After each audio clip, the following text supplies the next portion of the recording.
একটা স্মৃতিচারণ করাটা খুব বেশি মাত্রায় জরুরি। 2-3 বছর আগেও যখন মায়ের ডাকের প্রোগ্রামে এমনকি মিডিয়ার চোখে একটু কম যেত বা অন্য অনেকে মায়ের ডাকের প্রোগ্রাম থেকে একটু দূরে পাশ কাটিয়ে চলে যাওয়ার চেষ্টা করতো, শফিক ভাই ওই প্রোগ্রামগুলোকেই টার্গেট করে একেবারে সামনে থেকে ওই প্রোগ্রামগুলোতে এঙ্গেজড হতেন।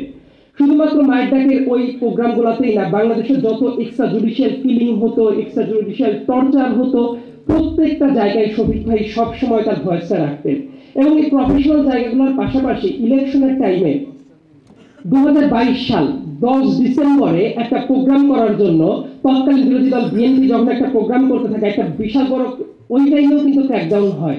এবং হওয়ার পরে বিএনপির পার্টি অফিসের সামনে যখন আর কেউই অবশিষ্ট ছিল না, শফিক ভাইয়ের ফেসবুকে যে ছবিগুলো পোস্ট করতো ওইগুলো নিয়ে সারা দেশের মানুষ জানতে পারতো যে ওই জায়গাতে কি হয়।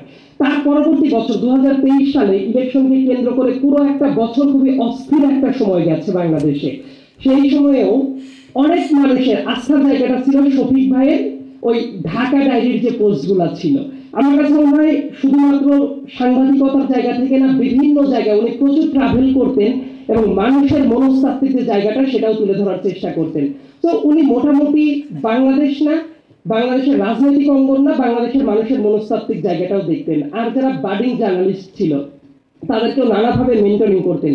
ইন্ডিভিজুয়াল জায়গা থেকে আমি ওনার কাছে ঋণী একটা জায়গায়, যখন খুবই ক্রিটিক্যাল কিছু ইনভেস্টিগেশনের কাজ করতে গিয়ে একেবারে ওই অটোক্রেটিক রেজিমের কিছু শীর্ষস্থানীয় ব্যক্তির শত্রু হয়ে গেলাম আমি ব্যক্তিগতভাবে, তখন কোনো কিছু না পেয়ে শফিক ভাইয়ের এএপির অফিসে গিয়ে যখন বলতাম শফিক ভাই এখন কি করব, মানে ওই টাইমে অন্তত পক্ষে উনি যে সাপোর্টটা জোগানোর চেষ্টা করতেন সেটা আমার কাছে মনে হয় বড় একটা অনুপ্রেরণার জায়গাটা ছিল।